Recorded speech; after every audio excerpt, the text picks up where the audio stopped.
Malcolm Harris was not a happy man, and by the same measure, neither was his wife, Jessica. Lately, their marriage had been a little sluggish. No, if he were completely honest with himself, their marriage was more than torpid.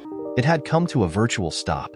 It wasn't that they didn't try. Nevertheless, the relationship between him and his wife was becoming, by bits and pieces, increasingly strained. They'd been married 24 years and known each other nearly 30 years, and one would think that after such a lengthy time together, they'd have learned how to iron out the wrinkles. But this time, somehow, it was different. He didn't know when it began, but he knew when he noticed it. It was 6 weeks ago, on a Saturday night. They'd been out shopping most of the day. It was their normal weekend routine of the last 10 years, as everything else they'd done was routine. After shopping, they'd stopped for a bite to eat, at their usual place. Although they might order something different off the menu, they'd already tried all the dishes offered, thus no matter what they ordered, that too was routine. Then home to unload their purchases, put everything up, and later, watch a bit of television. As 10 o'clock approached, he began to feel the all-too-familiar tingling in his crotch, his body already anticipating what years of marriage usually predicted happened on Saturday night. All routine. The number of times their weekend cycle had been broken, he could count on his fingers and toes, and was usually caused by Jesse's monthly misery, or on those even rarer times, when one of them was ill. Jessie was now 46 and not yet at that stage of her life that men nearly dreaded worse than women, known as menopause. So, they took great pains to ensure that Jessie didn't get pregnant, as she wasn't on the pill. A health issue prevented her from using that particular type of contraceptive, so it was either use condoms, which he despised, or, if Jessie felt up to it, which she usually didn't, she'd give him a BJ before, as she often said, the real sex began. It had become sex and not love some time ago, but Malcolm had passed it off as a quirk of women as they grew older. Because, Jessie had assured him, she did love him. She just wasn't as into the sexual aspect of their relationship as he was. Regardless, Malcolm looked forward to Saturday nights. It was the only time Jessie would want to have sex, or allow him to have sex with her, and although the distinction between the two particulars irked him some, he'd slowly, albeit reluctantly, come to accept it. During the week, as they both worked long hours, Jessie was never up to doing more than cooking and some cleaning. Malcolm helped with the chores, including the cooking and even with the cleaning, on those days that Jessie ended up working later than he did. Still, Jessie would complain she was too tired or wasn't in the mood. It hadn't always been that way, as the first 10 years of their marriage had been filled with sexual escapades 2 times a day, and sometimes multiple times a day. Sadly, those wonderfully pleasant days were far behind them. More recently, Malcolm did try, on occasion, to work one in during the work week, but Jessie never gave in, so Saturday night was their special night.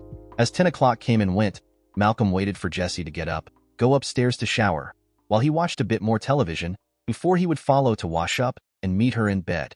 He could feel a small smile crease his face as he waited for Jessie to begin her routine. Yes, he was really looking forward to his time with Jessie. And she never budged. She sat there, reading a book, while occasionally glancing up to watch whatever was airing on the television, before going back to her reading.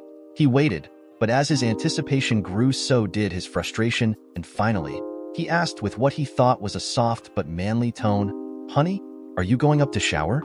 A moment passed before she looked up at him, while blinking a couple of times through her reading glasses. "I'm sorry, dear, what did you say?"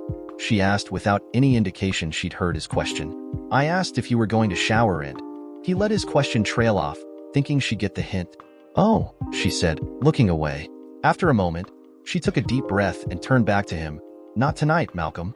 Unsure that he'd heard correctly, Malcolm sat there a few seconds, somewhat taken aback, while his wife returned to her book. She didn't look sick, and he knew it wasn't that time of the month, because when it was she'd get real cranky, and she'd been her usual self, plus she would have told him. He asked anyway, in case he somehow missed something.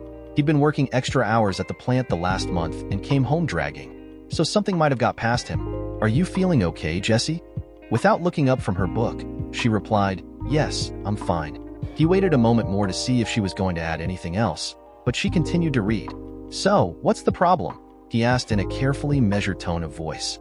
Sighing loudly, she closed her book with a snap, putting it down on the end table, and stood up. "What do you mean by that? Just because I don't want to have sex tonight, you think something is wrong?" "Listen, Malcolm, I just don't feel like having sex. It's that simple." "Okay." Flabbergasted by her unexpected response, his thoughts became jumbled as he tried to process what she'd said. Then, unable to come up with a rational reason for his wife's attitude, his mind went into a whiteout blank. All he could do was stare at her in surprise, shock, and some hurt. Her tone was cold, even calculating, and definitely unyielding, and in her quiet voice, he thought he heard something else, something he'd heard often enough elsewhere but never in his home: loathing. She turned and strode out, walking to the stairs and practically running up to the second floor. But before she turned away, he saw something on her face that caused his soul to freeze: disgust. As quickly as he saw it, her face smoothed to a detached calmness. He sat there, suddenly feeling very alone, with a sickly rumbling growing in the pit of his stomach. He was sometimes slow to realize how things were around his home. As when the children were growing up, he noticed the minor changes come over them, and if he didn't understand immediately where they were coming from, he would sit down, think things through until he'd come to terms with whatever it was. This time, it was a sudden intuitive knowledge, with no thinking required. She'd grown apart from him, and somehow, he'd missed all the signs. He didn't know what had caused the change in Jessie that he had just experienced, but he suspected it wasn't something that had occurred instantly.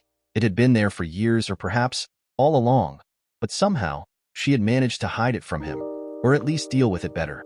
Until tonight, and the knowledge, far from making him feel better, left him feeling even more distraught and more deeply confused. Malcolm loved his wife dearly, even more today than when they met 30 years ago. He just turned 17 and he'd been at the park with some friends, drinking beer as a special belated birthday celebration, and in general enjoying the day, when she came running by. Her honey blonde ponytail glistened in the sunlight as it swished back and forth across her shoulders. Her black running shorts were so tight, they looked like they might have been painted on, daring her cute round hips to show it all. Her long, slim legs were graceful as they swept along, at a steady stride, but he could see the muscles play along the length of her sleek legs as she ran by him and his friends. They jeered and whistled at her, but it was as if they were nothing but an annoying wind, because after a passing glance, she ignored them and in a couple of seconds she was past them, hidden among the trees lining the path she ran. Malcolm had been out with a few girls and he was certainly no virgin, but this girl who had run by him had caused his heart to beat funny and his stomach to feel even funnier. More than that, she filled every fantasy his young imaginative mind had created since he began to realize the magical potential of girls. He knew he had to meet her. She was a goddess. It was weeks before he saw her again, but not for the lack of trying. He was at the park every chance he had to get away, hoping to see her again. He had envisioned how he would go about meeting her. He'd spent every waking hour dreaming about it.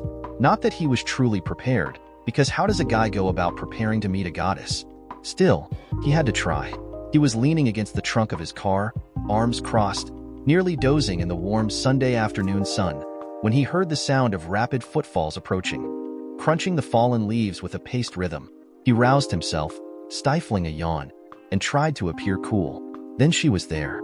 She wore the same clothing as before, although her tie-dyed t-shirt might have had a different pattern on it. It was hard to tell, especially since his attention was focused on how well that pattern bulged out and how it heaved up and down in rhythm with her pace. Screwing up his courage, he gave a casual wave. Gotta act cool, he thought, but she never looked his way. Knowing his time was limited to a couple of seconds, he pushed off from the trunk, straightening up, calling out to her. "Hi there." She didn't slow, but she did turn her head, smiling at him. She smiled. At him. The feeling he had experienced before, although it had never really left him, surged back, only twice as strong. No, it was 10 times stronger. It made his knees weak, and he felt like his heart would burst out through his chest. He tried to say something else, but his mouth wouldn't work. Damn it. Try again. Hey. And he stopped. He heard the word come out as a low croak, not manly or even boyish, more like something a pond frog would sing out. Quickly, he tried to clear his throat by swallowing, but his mouth was dry and his tongue stuck to the roof of his mouth, and before he could utter another word, she disappeared among the trees. He stood there a few eternities, stunned, before his failure hit him like a ton of bricks. For an instant, he played with the thought of running after her, but that might spook her. Plus, it wouldn't be cool. Shit, I had the chance and I blew it. But it's a good thing she didn't hear me. She probably would have laughed at my imitation of a frog and never talk or ever smile at me again. Then another, less pleasant, thought intruded. What if I sound like a frog every time I'm around her? Saddened and disillusioned by his failed attempt at talking to the goddess, and disgusted by his suddenly croaky voice, He opened the door to his car, a 1967 RS Camaro, entered, and was about to start the engine when he heard an angry scream start up then abruptly cut off. He wasn't sure if it was her, his goddess, but even if it wasn't, someone was in trouble. Without thinking, he jumped out of the car and dashed down the trail. In seconds, he was there, and it was the goddess. But she wasn't alone. Two large older teens had a hold of her and were trying to drag her into the bushes. Each had one of her arms, while one of the teens had his other arm, crooked around her head, covering her mouth, effectively silencing her. She was struggling fiercely, but each of the teens was far bigger than she was, and he could see she was quickly losing the battle. Then he saw her eyes, as deep blue as the cloudless sky and as furious as the depths of hell. But also, he saw a pleading look that tore at his soul. Without another thought, he put on a burst of speed, doing the only thing that came to mind. Without warning, he crashed jarringly into all three of them. Some sixth sense must have alerted one young thug, because he looked up towards Malcolm at the last possible instant, his eyes widening in surprise and perhaps fear, before the world ended in a cacophony of pain and crashing darkness. "Oh, please, wake up, please." He heard the voice, an angel's sweet voice, calling out. He tried to open his eyes, but a blaring pain hit him as he became aware. The pain seemed to course nauseatingly through his head, but then it ebbed somewhat. He felt someone tugging at his arm and tried to open his eyes again. The pain was still there, but it had eased a bit more, becoming tolerable. A red haze seemed to cover part of his vision, but his other eye worked just fine, and it saw the vision of loveliness that had to be an angel. No, it was a goddess. His goddess. "Can you stand up?" "I think so." But another pain hit his right arm as he tried to use it to push himself off the ground. With a groan of pain, he fell back. "We can't stay here. I think you knocked them out, but they're beginning to move, and they might wake up any time. Can you try again to stand? I'll help you." "Oh God." He had groaned in front of the goddess. First he croaked, now he groaned. "Please, try to get up," said that wonderfully soothing voice again, but he heard it laced with worry. "Okay, I'll try." This time he used his other arm, and it seemed to work okay. In a few seconds, he was standing up, albeit unsteadily. He hurt worse than after a tough high school football game. He hurt like never before, but as he tried to get his bearings, he saw the two thugs were, indeed, beginning to stir. There was blood on both of the thugs, but he didn't know if it was theirs, his, or a mix of the both. He knew the haze covering one of his eyes had to be blood, and although he wiped at it, it wouldn't go away. He was bleeding, and his right arm hurt like someone had used it as a bat, although it looked okay to his one good eye. He was in no shape to put up a fight, and just like the goddess had said, they had to get away. He looked at her, and she looked back at him. She gave him a hesitant smile, but she must have a busted lip, because she moaned a bit then stopped smiling. Malcolm could see smears of blood on her mouth and face, although her face didn't show any lacerations. "We have to go. I'll help you walk." With that, she grabbed him under his good arm and started to lead him away. And he saw she was directing them in the same direction she'd been running. "Wait." He stopped and asked her, "Do you have a car nearby?" She had stopped too, and when she looked at him, she shook her head no. "I run from home and I run back."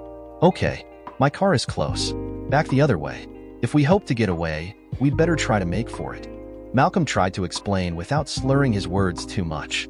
He felt like he would pass out from the now increasing pain, but somehow managed to stay on his feet.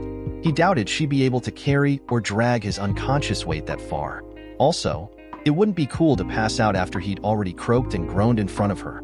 Without replying, she turned them around and began leading him to his car. They spoke little, keeping mostly silent, each trying to make as little as noise as possible, so as not to let the thugs know where they'd gone, in case they fully awoke before they were far enough away. They made it to the car without incident, but they thought they heard angry voices coming from up the path. "Can you drive?" Malcolm asked the goddess, giving her a weak smile. "I don't think I can drive well enough not to wreck us," indicating his useless and painful arm. She looked at his hurt arm and nodded. "Yes, I can drive. Automatic and manual. Let me have the keys." Wild panic overtook his mind as he patted his pants pockets with the hand of his good arm and didn't feel the keys. She must have seen his increasingly desperate search and asked, "Do you think you dropped the keys?" "I don't know. I was getting ready to leave when I heard, 'Look in the car. In the ignition,'" he demanded urgently, his pain momentarily forgotten in the dire need of the moment. She bent in through the still open driver's door to see if the keys were in the ignition, and Malcolm, even as horrible as he felt, couldn't help but enjoy the view of her small but well-rounded bottom. "Yes, the keys are here. Come on, get in. I think I hear them coming," she exclaimed with a nervous edge to her voice. As quick as he could walk, that is, stagger, Malcolm went to the passenger side and got in. It felt weird sitting on this side of the car, knowing he was a passenger in his own car. The engine awoke with a throaty roar. With a practiced spin of the wheel, she backed up, straightened the car, then tore out of the park, the Camaro's 327 cubic inch engine roaring its approval as they reached the main road and rapidly sped off. Although she drove with what appeared abandon, she handled the car skillfully. "Where are you going? I don't know your name," said Malcolm dully as he watched her drive. "I'm taking you to the hospital. And my name is Jessica. Jessica and Robertson. And yours?" "Jessica. A beautiful name, fit for a goddess." His sight was getting blurred and he felt so tired, but he forced himself to answer. "I'm Malcolm Harris. My friends call me Mal." "You have such a, eh?" What was he about to say? His mind had gone blank and he couldn't remember. A darkness was descending and he was becoming lost in it. Soon all he saw and heard was a blurred inky blackness and the roar of distant waves, and then utter silence and a deep, deep darkness. His thoughts were interrupted by the waitress asking him if he was ready for another beer. Nodding his head, she took off. He watched the waitresses retreating back as his thoughts drifted back to his wife. He'd asked her point blank if there were any problems, and she acted as if there were none, but he could tell she was lying. Maybe she knew the problem existed, but at the same time, she didn't know what to do about it. It wasn't the first time they'd had problems, but it was the first time he didn't know what it was, much less what to do to get past it. Most certainly, if she would talk to him, they could figure it out and go on from there. As Malcolm sipped what was left of the beer, all these thoughts and others went round and round in his mind. Malcolm didn't normally drink, and even rarer did he go to a bar to do so. But the last few weeks at home had been more than stressful, as he and Jessie forced a tired, strained joviality between them, while whatever it was loomed over them. Finishing the beer, Malcolm looked around the place he'd chosen to think and drink. Or was it to drink and think? Didn't matter either way. It wasn't the type of place he'd normally go to. At least it was quiet. The music that played from the jukebox was easy listening and at a low volume, not all that intrusive. The lighting was low, but not too dim, and no one seemed to care one way or another about the stranger sitting by himself at one of the corner tables. The bar was also out of the way, and that was the main reason he was here. Malcolm didn't want anyone who knew him to walk over and get too curious. There were just a few people in the place at that point, and most of those were men. They looked old enough to be retired. He noticed how friendly they were with each other, so he took them to be regulars. The handful of women, not including the waitress that had yet to bring his beer, were at the bar talking to each other. By the way they were dressed, not too fashionable, yet professional. They must be office workers coming in to relax, drink a bit, talk of the day's pains and a-holes, neither exclusive of the other, before going home to their husbands, boyfriends, or cats. "Here you go," said the waitress as she placed a new bottle of beer in front of him and removed the empty. "That'll be $2, 6 bits, she added cheerfully. Malcolm had to twist around in his chair to reach his wallet to pull out a tin spot, and while he handed the cash to her, said, "Bring another and keep the change." "Thanks, sweetie. Will do. I'll be right back." After she left to get his other beer, Malcolm took one more look around the bar, a sweeping glance, since his facing now gave him a new perspective, before focusing on his problem again. Something caught his eye, but his eyes panned too swiftly to stop at that point. So he glanced back, and sure enough, he saw his next-door neighbor, Phyllis, sitting across the room at another corner table. And she wasn't alone. Nor was she not alone with her husband, Henry. He didn't know who sat with her, but he was sure it wasn't Henry. By the body signals they were conveying to each other, he didn't think the guy was simply a friend, either. Intrigued, despite his uneasy feeling at seeing his neighbor with someone other than her husband, he continued to watch the couple. She giggled. The man smiled. Then he'd stroke her hand momentarily before pulling back. It was like the guy was testing the waters before jumping in, and Phyllis didn't seem to mind being tested. And it looked like the old gal was going to do some swimming herself, as she too stroked his hand from time to time. He watched for several minutes, unable to tear his eyes away from the antics of the couple. It was some kind of mating ritual, and it would have been funny if Malcolm didn't know that at this very moment Henry was at home watching some sports event on his 600-plus channel satellite dish TV system. Phyllis and Henry were about the same age, and if he remembered right, that was 58.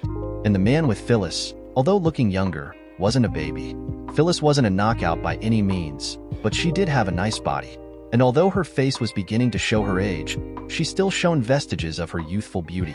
As for Henry, he was a balding, overweight, and for the most part, as non-athletic and sedentary a human male could get and still be alive. Regardless of his love of sports, it didn't go further than exercising his elbow as he watched the games. While the man Phyllis shared her table with seemed to be younger, but not that much younger. Perhaps he was Malcolm's age and in good physical condition. Well, it was none of his business. As Malcolm finally turned away, he saw the second bottle of beer near his first. The waitress came without his knowing. He'd been so entranced with what he'd been watching. Better than any old sports show any old day, he thought to himself, smiling. Alas, poor Henry. And the moment of amusement that had lit his face turned into a sad grimace as his own dilemma made its way back. Malcolm had the momentary thought to call Henry and fill him in on his wife's extracurricular activity, but he quickly nixed the idea. It was none of his business, and who knows how Henry would react. Maybe Phyllis and Henry had some sort of arrangement, and he didn't want to go stirring up any trouble. He had enough troubles of his own to worry about. Finishing up his second beer, he had a sudden urge to visit the men's room. Not being used to drinking, his body was more than ready to flush itself out.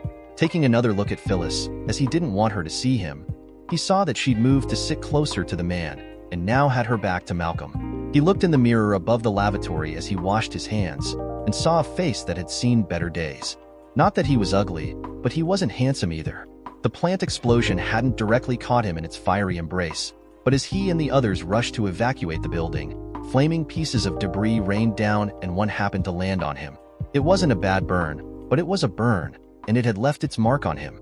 Plastic surgery had corrected much of the epidermal damage, but there was some discoloration and slight scarring. His hair, once a rich dark brown, was now more gray than brown. The more he studied his face, the more it seemed to belong to a stranger. His dark brown eyes, even as they looked at his reflection, were studying something deeper within him. He'd be damned if he knew what that was. Drying his hands, he felt an aversion building against the reflection in the mirror. Tearing his eyes away, he glanced down. His mind, looking to think of anything else, focused on the floor. What might have been a nice tile floor at one time was now stained with years of ground and dirt, stains of dried liquids, and covered with a scattered litter of crumpled paper towels. The brown kind of towels. The kind that pull out in separate sheets from those wall-hung dispensers. The ugly kind. The kind that are too stiff and too rough to quite dry the hands well enough. And in that instant of seeing the refuse, he realized that his marriage was just like that. It had become like the tiled floor with stains, ground and dirt, and the litter of brown paper towels.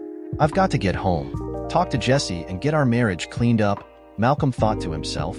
Then Phyllis and her man popped into his head, as well as Henry, and with more clarity than he wanted and more than any man should have. He had an epiphany. He and Jessie had grown so used to each other.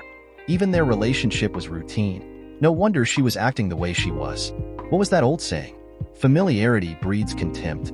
Malcolm didn't know who came up with that, but whomever it was, he was one smart a-hole. Or maybe just a very experienced a-hole. It explained a lot, including the look of disgust she'd momentarily let slip last Saturday night. Feeling the growing satisfaction of solving another of those conundrums that came to plague him every now and then, he began to smile and his eyes started to sparkle. Even looking into the mirror wasn't the chore it was a few moments ago. Patting himself mentally on the back, he hummed cheerfully to himself, exited the restroom, and made his way back to the table. About ready to sit, he looked to see if Phyllis and her man were still at the other table. They were, but another couple had joined them.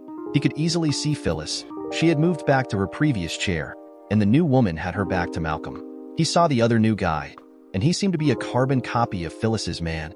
Not that they really looked alike, but they did share similar facial features and appeared to be the same age and build.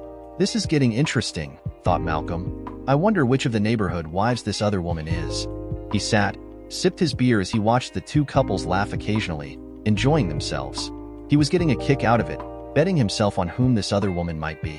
Could it be the dowdy Doris Callie, who lived further down the block? The woman was about the right size, and her hair, as done up as it was, sort of resembled the simple style she wore.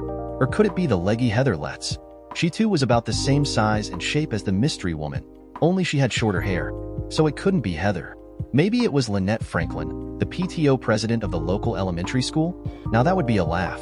She was about as conservative a Christian as they came. She wouldn't be caught dead in a place like this, and certainly would never be seen with a man other than her husband.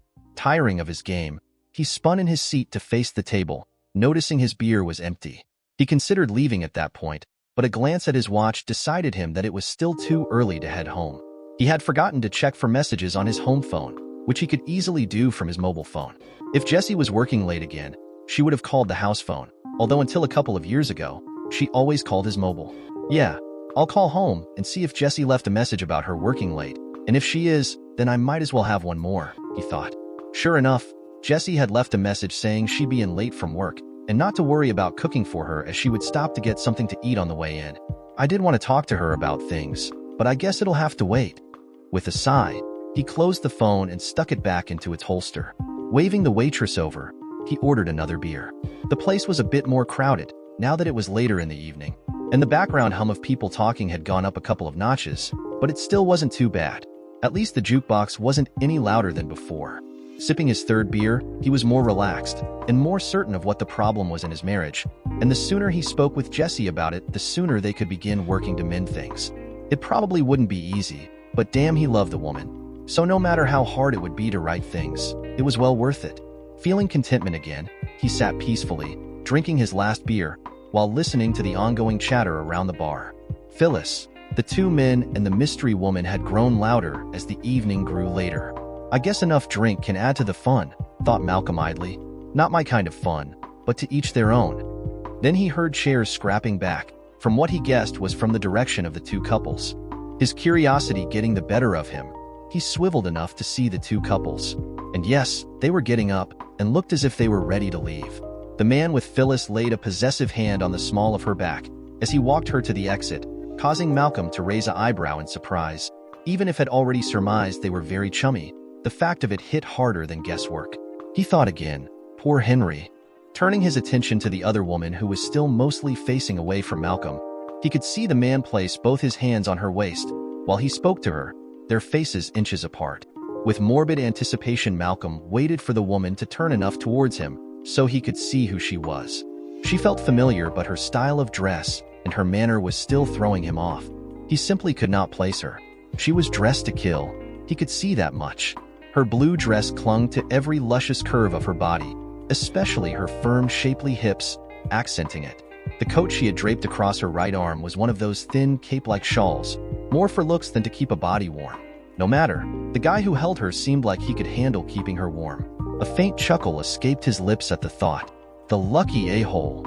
She finally turned, and his mind no longer wondered about the identity of the mystery woman. And as he realized who she was, she saw him in the same instant. "Malcolm, is that you?" she said in a surprised, but welcoming yell.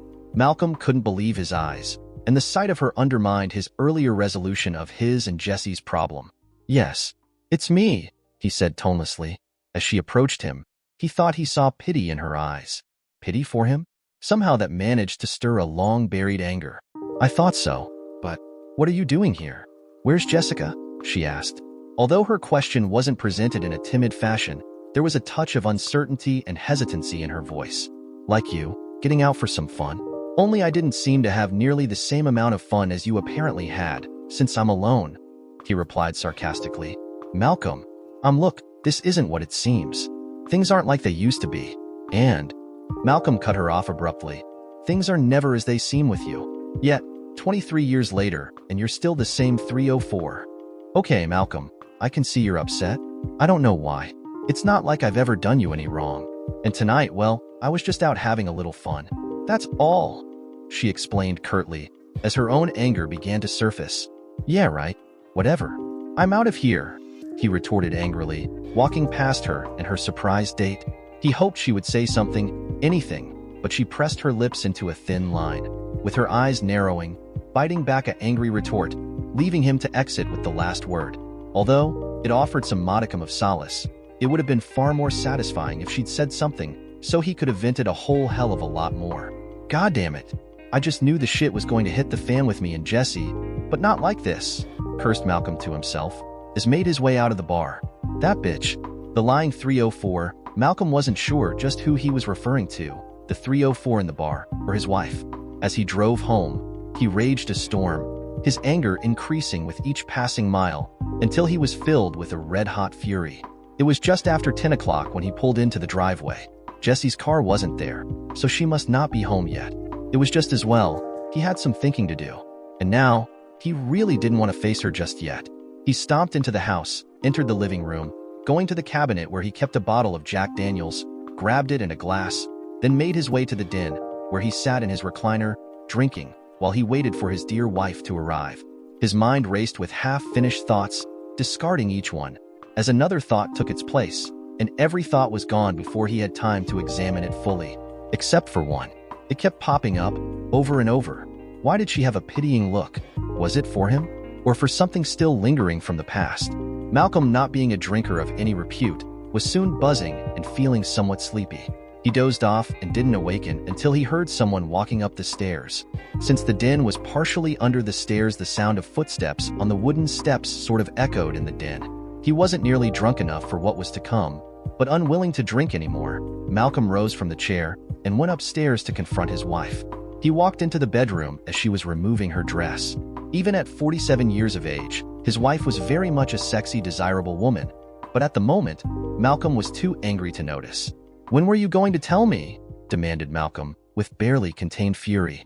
Startled by the sudden voice and its gritty harshness, Jessie turned toward Malcolm with a wide-eyed look, her face showing shock, and in her eyes lay a hint of fear. "What are you talking about, Malcolm?" she asked, a slight quaver in her voice. She'd stopped removing her dress, but it had dropped down far enough that Malcolm could see the lacy black bra and panties she wore, and her still taut stomach and muscular thighs. But again, her beauty did little to ease his anger. "You know damn well what I'm talking about. So don't act coy and don't treat me like an idiot, Jessica." "Malcolm, I'm not a mind reader. And unless you tell me what you're rambling about, I've no idea what you mean," replied Jessie sarcastically, her initial surprise quickly turning to anger. "Very well, I'll spell it out for you, since you're going to play that game. Tonight, I saw Claire, your sister. Remember her?" "Oh," began Jessie in surprise, and in what Malcolm thought seemed suspiciously like relief. "Yes, oh. How long has she been back? And why is she back?" demanded Malcolm, with a raised voice. "Why didn't you ask her?" yelled Jessie right back at him, swelling anger changing her answer in mid-sentence. Then it dawned on her. When and how did Malcolm see her sister? For that matter, where were you that you ran into Claire? Taken unawares at the sudden change in tactics and cautioned by Jessica's obvious hostility, Malcolm momentarily hesitated before answering. Struggling to control himself, so he wouldn't say something he'd regret later, he replied more calmly, but tersely, "I was out drinking a few beers. Saw her at the same place." Malcolm drinking? Now that she thought about it, she could smell the whiskey on him. "You were out drinking? Since when?" asked Jessica, wondering what was going on with Malcolm. "Tonight, at some bar. Brewster's. Then here at home," answered Malcolm, then continued, "You're trying to change the subject and I really would appreciate an answer to my questions." Shaking her head in wonder, she looked at Malcolm, staring into his eyes, trying to read what lay behind his anger. Was there something more than just Claire being back in town that had upset him? For the first time in her life, she couldn't read Malcolm. It was as if a stranger stared back at her. A shiver passed through her slight frame, caused by the realization that maybe she didn't know her husband as well as she thought she had. And that was cause for concern. She gave him a hard stare that at other times had forced him to wilt and back down. But this time it just splashed off his hard, unwavering look. He didn't say a word, as he continued to meet her gaze unflinchingly, something that in the past he would have never done. His eyes would have dropped by now. A sheepish grin would have spread across his face and he'd have laughed. Not this time. She truly didn't know the man that stood across from her. That spooked her, so she decided to answer, rather than to argue. I'm sorry, Malcolm. I really don't know the answers to your questions. We haven't spoken that often, but I discovered Claire returned a couple of weeks ago. I asked her those same questions, but she evaded them. You can't let the past get to you now. I know you're angry at what happened when she was still living here, but that was so long ago. We should forget it." Then in a slightly hurt tone of voice, she added, "I thought we had." He looked at her closely, searching her face and her eyes, staring deep into them, and then voicing a grunt, which could have meant anything, walked out of the bedroom. She'd seen Malcolm this way once, so openly angry and hateful. That was 23 years ago, only this time, it was different. It was as if he didn't trust me. she told herself. A bit of anger arose again, but it wasn't enough to overcome the uncomfortable feeling that he'd left her with, and that frightened her. Dear God, does he know more than he's saying? Does he know the truth and is testing me to see what I'll say? And she knew, if that was the case, he knew she'd lied through her teeth. Suddenly, she was very scared of the man she'd loved and called husband. "Hey, man, how's it going, Mal?"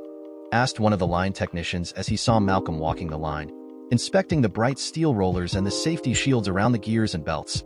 Malcolm waved offhandedly, acknowledging he'd heard, but instead of stopping and chatting a bit, as he usually did, he continued the inspection. "Dude, what's got his balls in a vice?"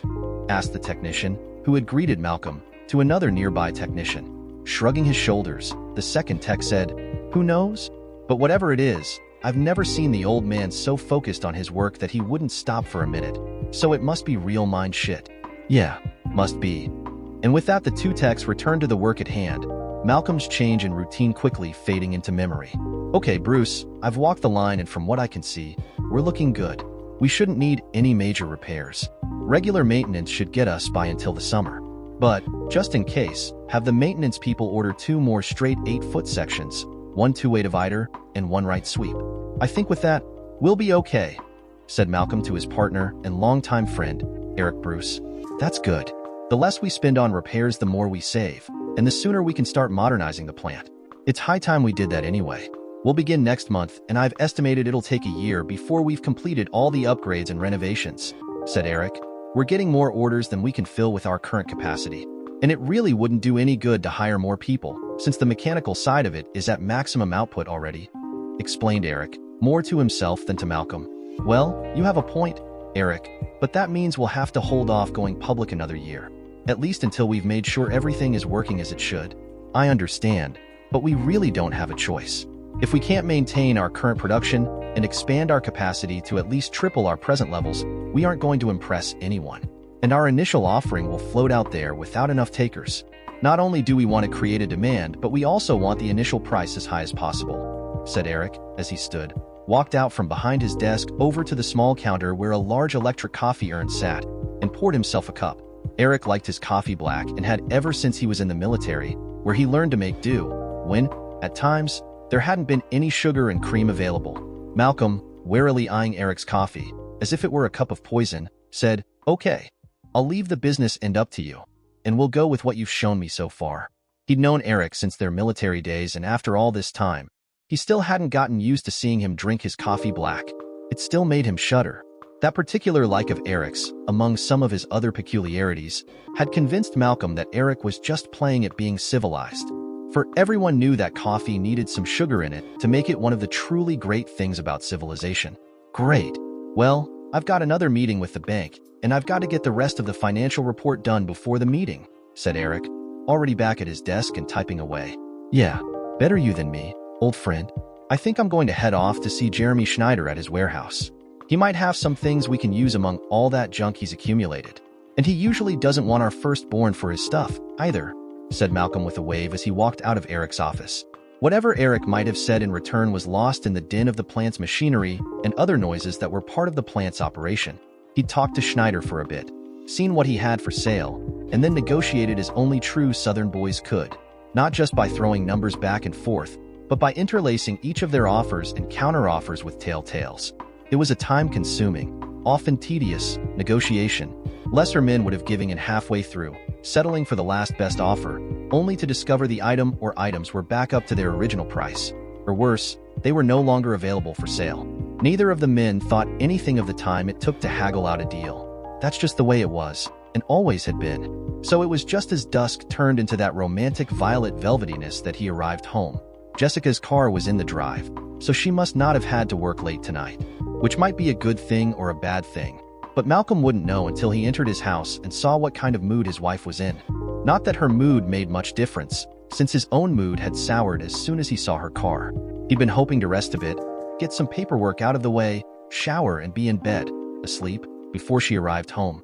Well, a man could tell when not to bet on the horses by how his life changed from day to day at home. Not that he was a gambling man, but his daddy had been, and he never bet on the horses when Malcolm's mother was in that deceptively good mood. He entered through the kitchen, as that was the first place he liked to see when coming home. Front doors led to living rooms and sitting rooms, places that near everyone always kept clean and respectable for company, especially unexpected company. The kitchen, on the other hand, was the heart of the house. It shone just how things really were at home, at any given time, and Malcolm enjoyed knowing the true nature of things. He went upstairs, but she wasn't in their bedroom either, nor any of the other rooms. Standing by the window of one back bedroom, he looked out into his backyard. Jesse wasn't within sight any of the places he could see from his vantage point. Oh, well, he thought, I guess it won't be such a bad night after all. He shouldn't be so angry at Jessie, but her sister, Claire, was one of the most deceptive and conniving women he'd ever met, and Jessie, maybe because it was her sister, had at one time allowed Claire to manipulate her into nearly ending their marriage. It was when they'd first wed, their very first year of wedded bliss, or so Malcolm had ignorantly thought. Claire was younger than Jessica, by nearly 8 years, but even back then, Claire had the willful mind of a woman far older than her years, which had brought many troubles to her family. But that one day was the worst, and it was the last time he'd seen Claire. They'd been at Jessie's yearly family gathering, and it was the first one Malcolm had attended as Jessie's husband. Sure, he'd been to a couple before, as her boyfriend, yet somehow going as a husband had held richer meaning and carried more acceptance. So it was with distinct pride as a husband and a certain artificial maturity that he attended the family gathering.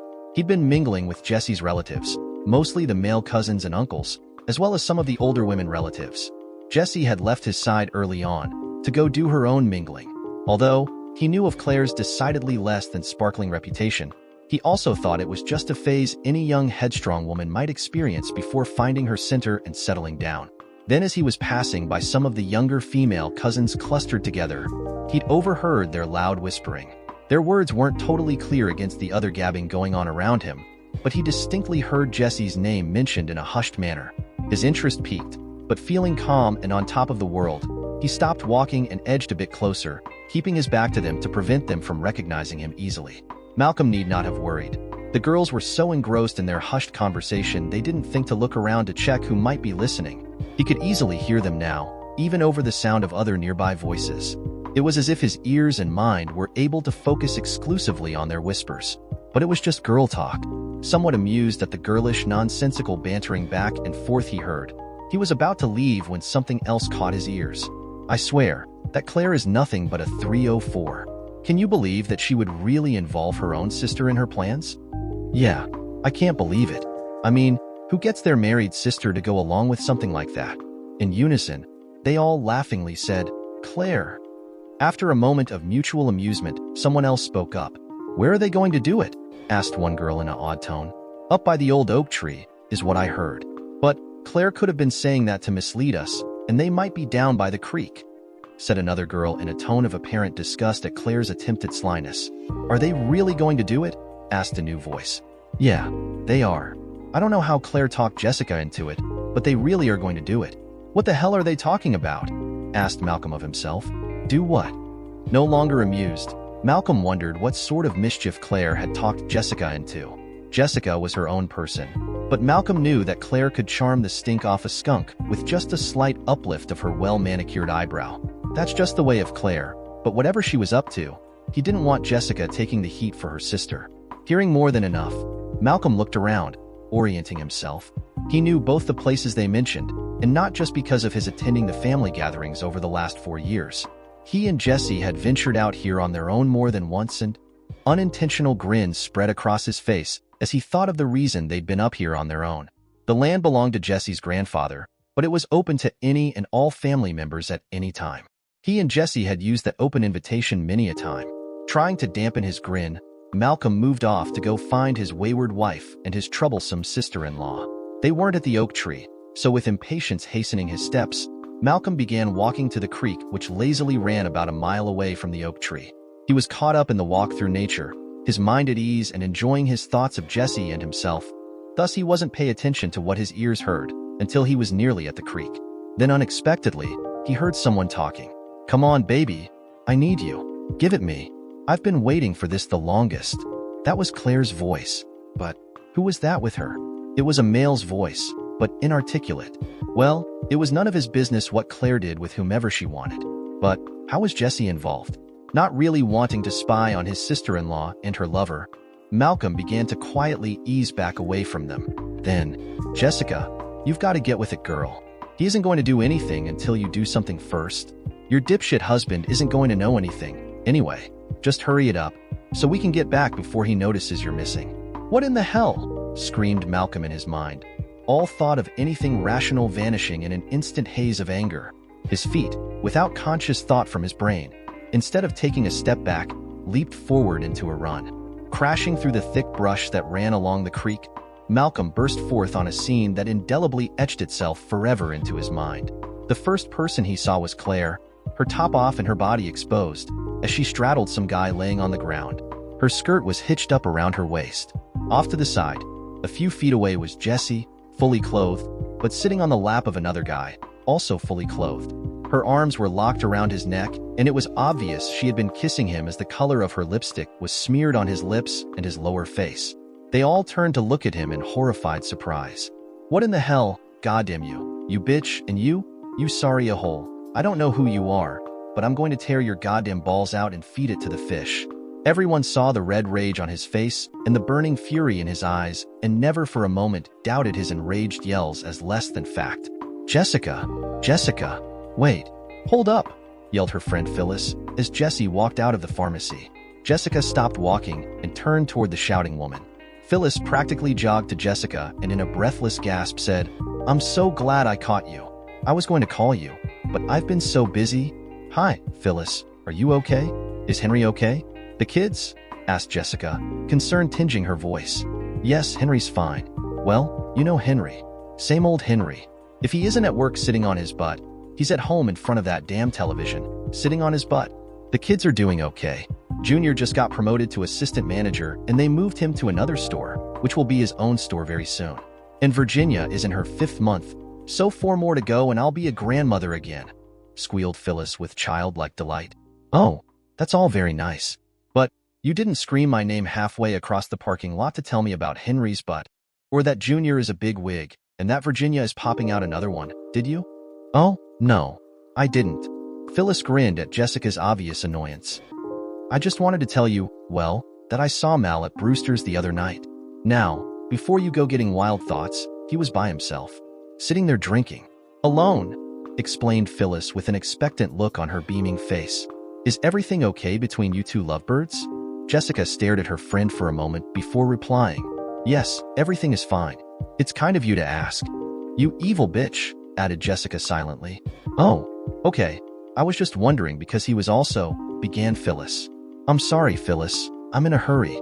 We'll talk later," interrupted Jessica, before Phyllis could complete whatever else she was going to say.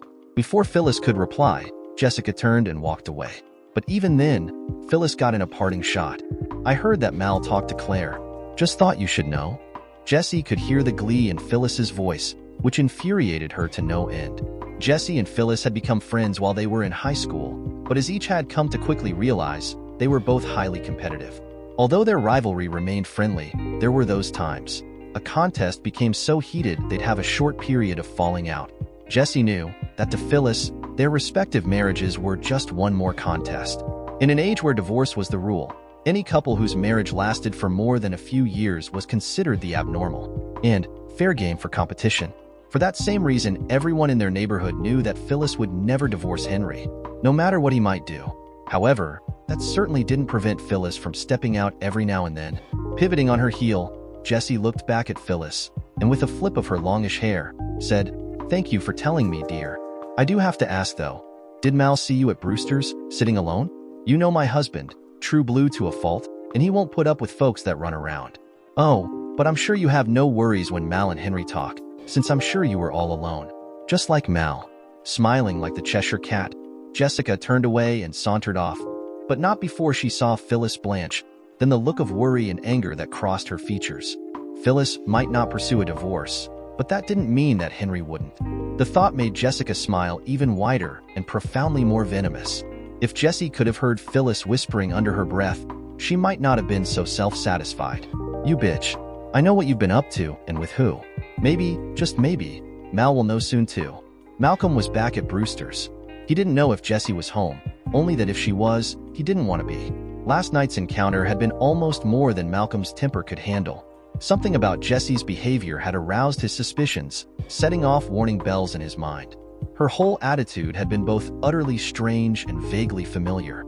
A questioning thought Malcolm would have once considered woeful unexpectedly entered his head. Is Jessica cheating? The voiceless denial that automatically sprang up was languorous in its rejoinder. Somehow, his subconscious had already connected the dots, while his conscious self was just catching up. Malcolm couldn't cite any specific incident, but the little things, taken together, sure seemed to point to, "God damn it! What have you done, Jesse?" screamed Malcolm's mind. The waitress, carrying a tray filled with empties, stopped in front of him. "Hi, here again? Nice to see you again. Sweetie, what can I get you?" His musings interrupted. Malcolm noticed it was the same waitress as the night before. A slow smile spread across his face at the sincerity he heard in her voice. "The same?" said Malcolm, curious to know if she would remember what he'd ordered last night. "You got it. I'll be back with 2 beers, she replied laughingly. Still smiling, Malcolm took a look around the bar, but again, it was early and the bar was relatively quiet. The same men he'd seen yesterday were in the same spot. They'd been talking animatedly when he walked in, but toned it down as he walked past them. There was a couple in one booth, talking quietly. He couldn't recall seeing them last night. And a woman sat alone in a booth, but Malcolm couldn't make her out, as it was somewhat darker in that part of the bar. He walked to the same table as before and sat, pondering his situation a bit more as he waited for the waitress to bring his beer, and so lost in thought that Malcolm failed to notice the woman who walked up slowly to his table. "May I join you, Malcolm?" Surprised at the unexpected use of his name, Malcolm snapped his head up. "Claire, what the hell do you want?" Sighing, Claire replied, "Just to talk. That's all, just talk. I have nothing to say to you, and I'm pretty sure you don't have anything I want to hear, so just go away, Claire," said Malcolm harshly. "I will, once you've heard me out," said Claire defiantly. "I said no. What part of that don't you understand?" retorted an increasingly frustrated Malcolm. "Listen, you ignorant pompous Neanderthal, you ran me out of town once, but that was a long time ago, and I don't scare so easily anymore. If you don't hear what I have to say, then," began Claire heatedly. "God damn it. Shit. If it isn't your sister, it's some friend of hers. Now, it's you. What is it with women? All you can do is stir up shit," loudly exclaimed Malcolm. With his patience expended, his frustration had turned to anger. "Why can't you leave me alone? You did it for over 20 years. What is another 20 years? Huh?" Claire stared at Malcolm, her hot eyes burning into his with her own anger. "I was 17 years old. 17 years old. You piece of shit. Ever since you saved their precious daughter, every word out of your mouth was like gospel to my parents' ears. Everything you said was taken and acted on. In the end, I had to leave my home, to live in a girl's home. I wasn't given a choice. I was frightened by how badly everything had blown out of control. So, I never fought back. Well, buddy boy, that scared little girl is long gone. And, also thanks to you, any chance of inheritance was taken away from me. When my parents died, the only thing I received was a copy of their death certificates." Her chest heaving with pent-up fury, Claire stopped her tirade to draw breath. Malcolm was taken aback by both Claire's vehemence and what she'd said, so much so that he was momentarily rendered speechless. He hadn't known her parents had ushered her off somewhere. Malcolm always figured Claire had run away. Jesse had even gone so far as to encourage that perception. "Another thing, what I do, and with whom I do it with is my business. You got that? Shit for brains? My business. Not yours. Not anyone else but mine. So don't go getting all righteous and twisted up about my business." The waitress walked up at that point with Malcolm's beers, sweetly saying, "Here you go, honey." Turning to Claire, the barmaid asked, "What can I get for you?" Her voice was definitely flatter as she spoke to Claire. Claire turned a hateful eye toward the unsuspecting waitress. "Nothing, you bic dash." Malcolm quickly interrupted his sister-in-law before she got them both thrown out by saying, "She can have one of my beers. Just bring me another, please." With that, he gave the waitress a 20, telling her to keep the change. With a raised eyebrow, the waitress took the money, smiled at Malcolm, stating she would return soon with his other beer. "I don't want yours," said Claire, but Malcolm spoke up. "Sit down, Claire. Mind your manners before you get us thrown out. And drink the goddamn beer," ordered Malcolm, reaching for his own beer. Following his own command, Malcolm took a healthy swallow before looking at Claire. "Well, are you just going to stand there?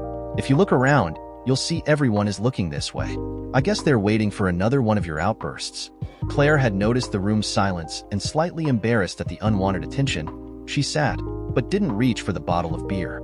Seeing his expectant look, Claire curtly said, "I'm not going to drink with you." Shrugging, Malcolm said, "Suit yourself."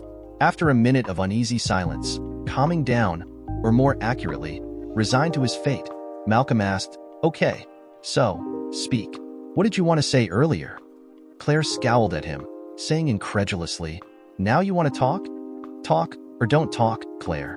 I don't care one way or another," Malcolm said lightly, while taking another drink of beer.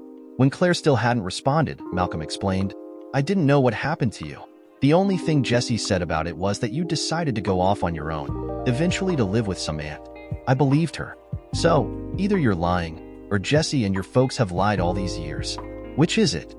"Go kill yourself," hissed Claire between tightly clenched teeth. My, what a dirty mouth you have. Is that supposed to have some effect on me?" asked Malcolm idly. "This is your last chance to talk, Claire.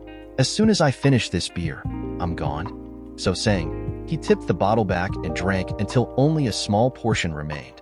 The silence continued until Malcolm picked up the bottle and finished off its contents. Setting the bottle down gently, he scooted his chair back and made to stand. "Wait." Claire had barely spoken loud enough to be heard by Malcolm. "I think you need to know something." He sat back down. "Okay, I'm all ears." Claire peered around the room, then grabbed her beer and sipped at it. "I don't know how to sugarcoat it, so I'll just say it. Jessie is cheating on you." Malcolm sat there, eyes blinking rapidly, as his sister-in-law's words rattled around in his head. "Okay." Claire's eyes widened in surprise. "Is that all you have to say? Okay. What else should have I said?" "I don't know, but something more than, okay. Don't you care?" The waitress whizzed by at that time, deposited the beer in front of him, and left to head back to the bar. It was evident by her silence and quick departure that she didn't want to be included in whatever argument the two were having. Grabbing the bottle, Malcolm took a loud gulp. "Do I care? I guess so. One thing, I have only your word that she's cheating. Got any proof?" Claire looked at Malcolm a moment before replying, "No, I don't." Claire still had the beer in hand, and without breaking eye contact with her brother-in-law, she took another sip. "Only her word for it." "What? You mean Jessie told you she's cheating? Just like that?" Nodding, Claire said, "She did." Sitting back in his chair, Malcolm slowly shook his head as if trying to clear it of what he'd just heard. "When did you talk with Jessie? When did she tell you she was cheating?" Sipping at the beer, Claire frowned a bit in thought before answering. "A couple of weeks ago. I don't remember the exact day. It might have been Monday or Tuesday. We had lunch and I could tell something was up with her. After all, she is my sister. So I pushed her until she caved. Before you ask for details, she didn't tell me much. Just that she was having an affair." Grunting like he'd been punched, Malcolm stared bleakly at Claire. "What? Why are you looking at me like that?" "I told you because I thought you should know. She's my sister, but I'm not taking the fall again." "What do you mean by that?" asked Malcolm in a flat voice. "What do I mean by what?" asked Claire with a tone of impatience.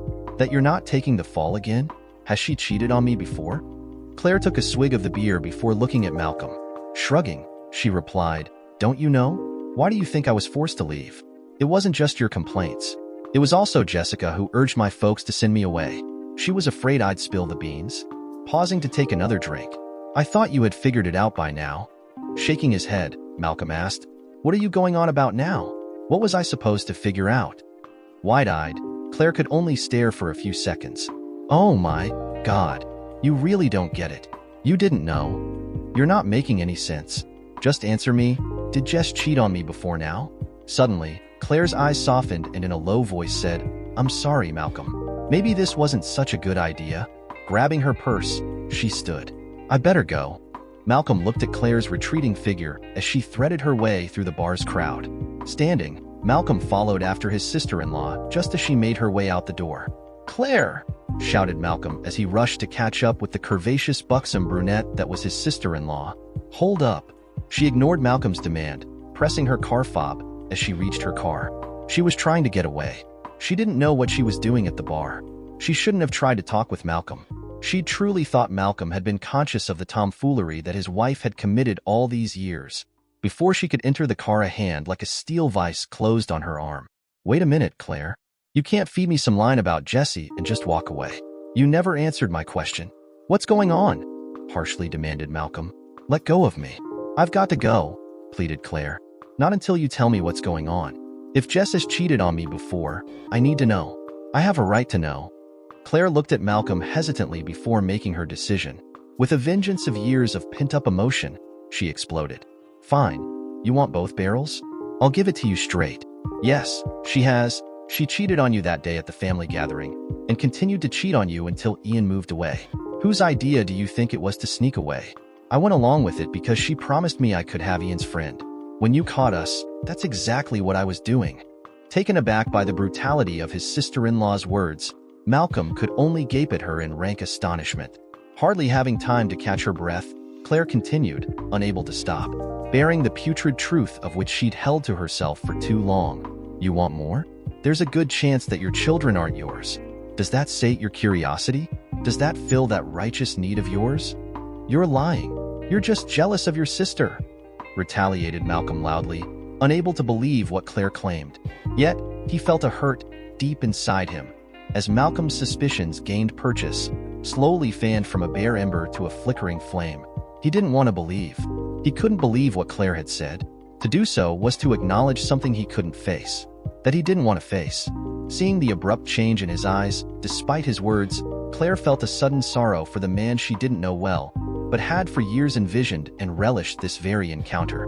The satisfaction she would have otherwise felt at his pain was greatly tempered by the fact that he was as much a victim of her sister's whims as she was. I'm sorry, Malcolm. I didn't mean. I have to go. With a surge of hysterical strength, she wrenched herself free of his grasp and jumped into her car. As she drove away, she saw him standing, looking after her, a slack look on his face. No, not so much slack, as it was the lost look of a little boy who'd been abandoned in a strange place to strange people. Barely audible, Claire whispered, I'm sorry. She wasn't sure if the apology was for herself, or to Malcolm, or for both of them. Malcolm became aware of his surroundings, or rather, he knew where he was, how he'd gotten where he was, but until that moment, he hadn't cared. Not that he cared all that much even now, but his brain made an effort to at least create some concern. It was the seedier side of town. It was filled with empty, dilapidated homes, boarded-up buildings, cracked sidewalks, and detritus-strewn roads, where small groups of people huddled here and there along the darkened stretches of once busy streets.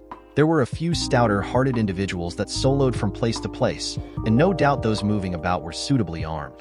Overall, the atmosphere was dingy squalor, intimately marked by a foreboding desolation, and subliminally darker than that warranted by nightfall. Without a thought to his well-being, Malcolm slowed his truck and parked along a crumbling curb.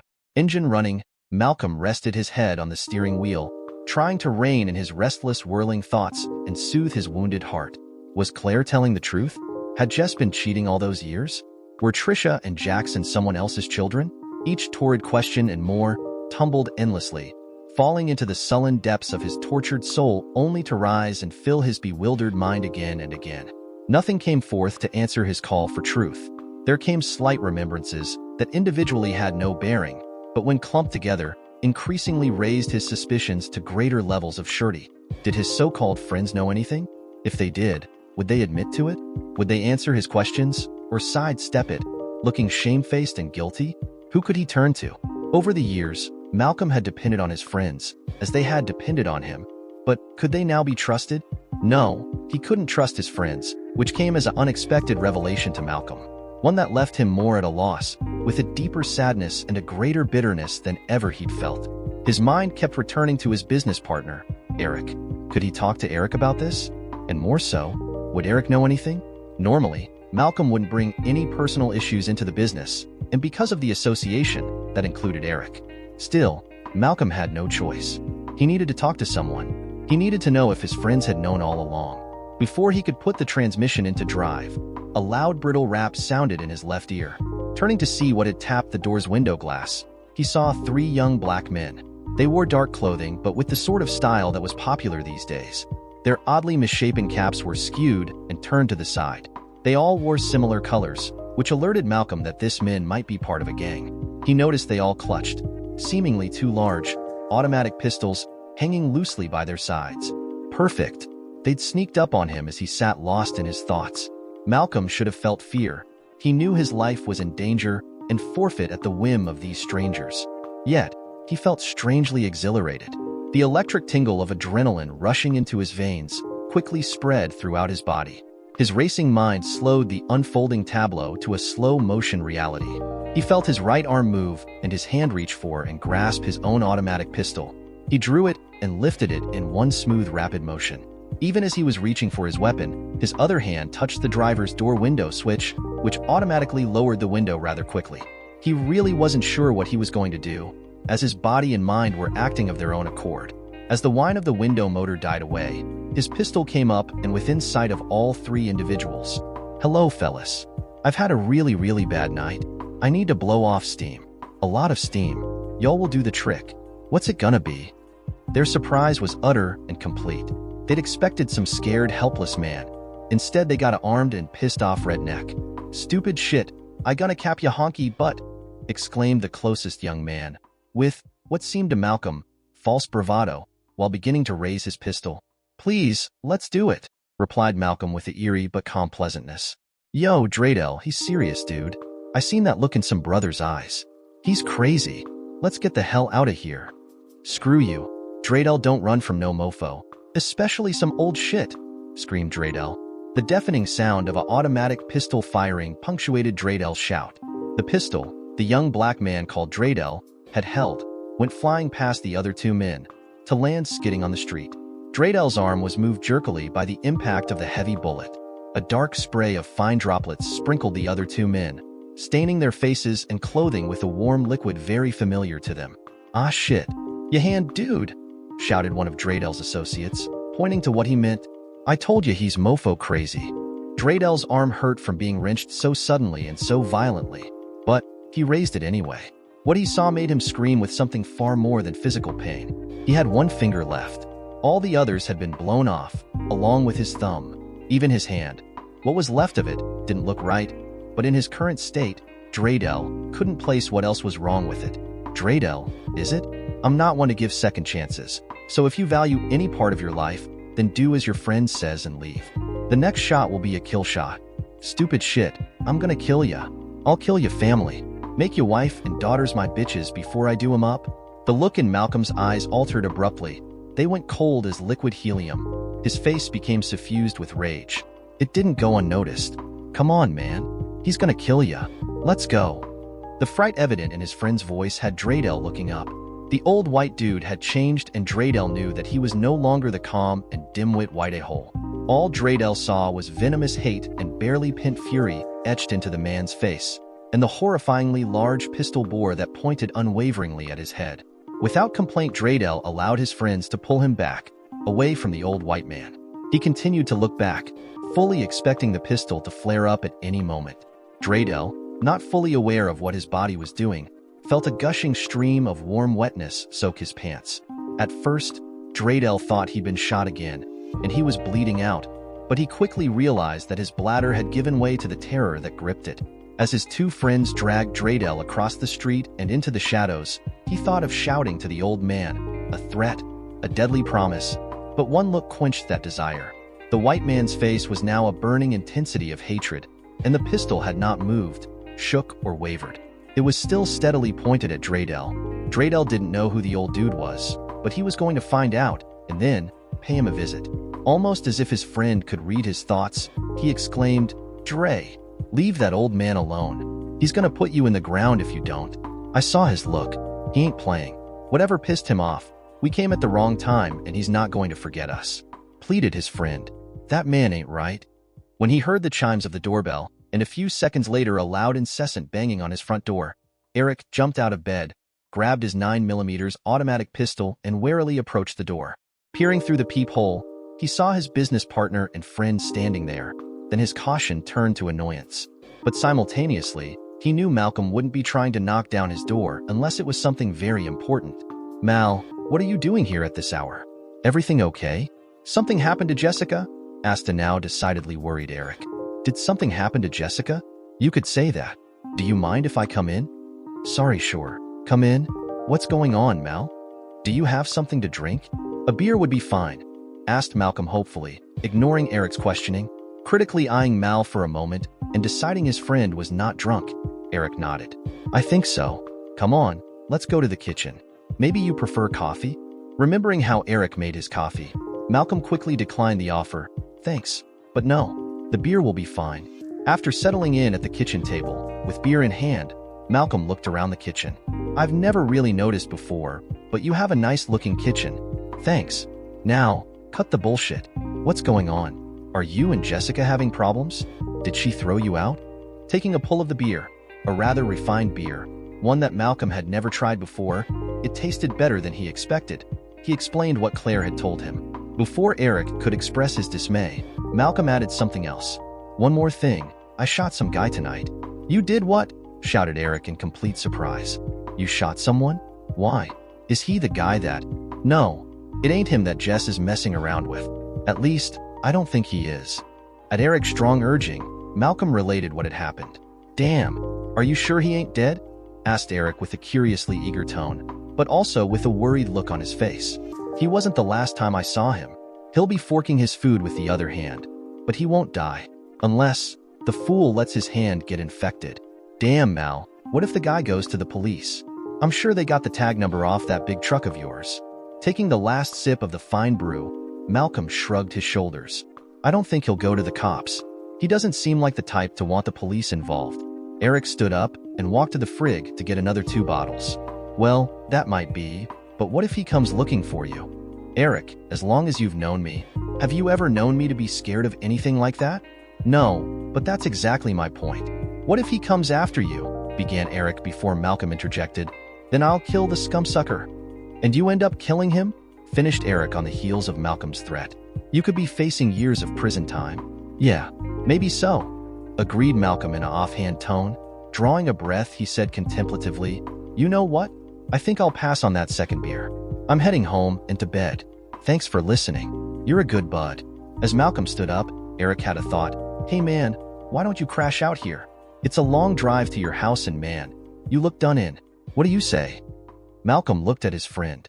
Yes, he was tired, and he probably had a bit too much to drink to be under the legal limit.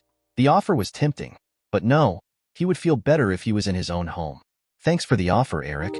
I appreciate it, but I need to get home. I'll see you tomorrow. Okay, just don't do anything foolish. Don't do anything to Jess. Okay, I know how you are, Mal. That damn temper of yours will get the best of you one day. Smiling sadly, Malcolm clapped his friend's shoulder in a brotherly fashion and left the kitchen. Eric followed a moment later, but Malcolm had already exited the house and closed the front door behind him. As Eric set the locks, he wondered how badly the dissolution of Malcolm's marriage was going to affect his friend. Early on, about the time Malcolm and he had opened their business, Eric had heard the occasional rumor concerning Jessica's wanderings. He hadn't paid the gossip any attention until not so long ago, when he'd seen Jessica and a strange man walking across the parking lot of an exclusive condominium. They stopped so the man could swipe the access card to unlock the main doors. They then entered the middle tower of 3 buildings. They'd had their arms encircling each other's waists. After 12 years of business association with Malcolm and socializing with Jessica, Eric had no doubt as to what his eyes had seen and who his brain had recognized. It didn't take much imagination to conjure up the intentions of Jessica and her escort. It had greatly disturbed Eric, and more than once he'd made an attempt to tell Malcolm of what he'd seen. Each time he'd held back by what everyone in town knew would happen if Malcolm were to discover his wife cheating on him. A cheating wife and her lover dead, and one enraged husband sitting in jail. It was one reason why he'd flashed with concern when he'd seen Malcolm at his door.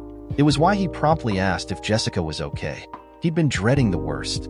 Now that the cat was out of the bag, it would be only a matter of time before Malcolm gave into his nature. Eric had never met Claire. He'd heard of her, but he didn't know her, so it struck him with some surprise just how much he had come to hate the woman in so few minutes of time. The ride home was a fog of painful, conflicting thoughts, and as he pulled into his drive, Malcolm couldn't remember how he'd gotten there.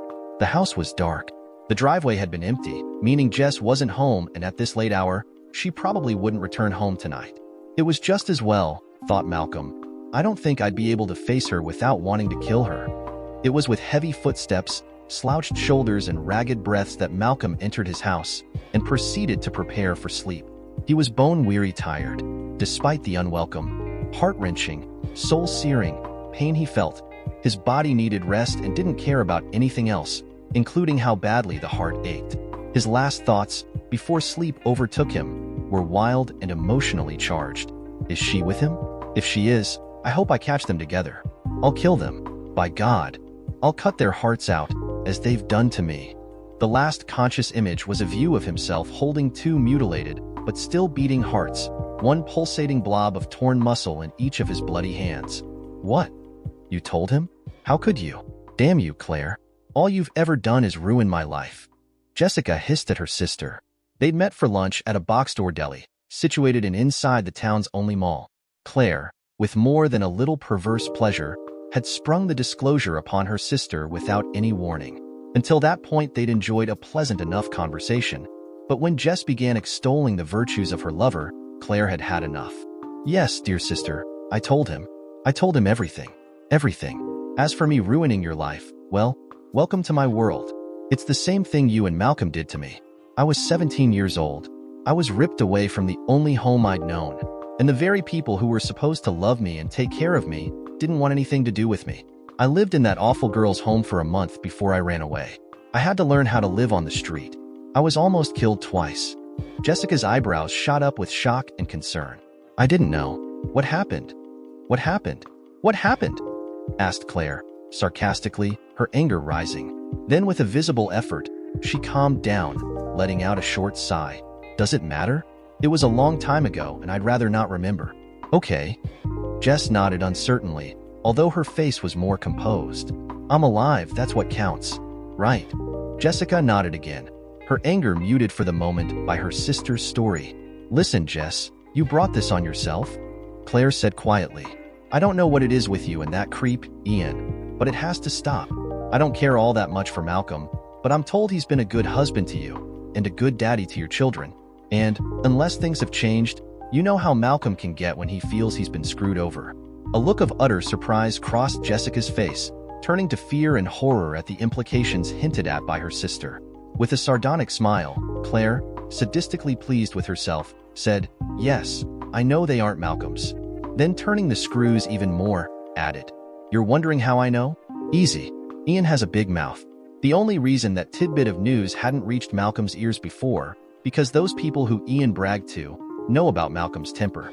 They don't want to be the messenger that gets crucified for being the harbinger of bad news. Jessica's mouth formed a O of disbelief. No, tell me you didn't tell him about the kids. Please, even you can't be that cruel. Leaning forward, drawing closer to her sister, Claire said in a harsh tone, Cruel? Maybe. But, yes, I told Malcolm about the parentage of your kids. Oh my God, why did you do that? I thought you and I, we'd, began Jessica before being cut off by an angry Claire.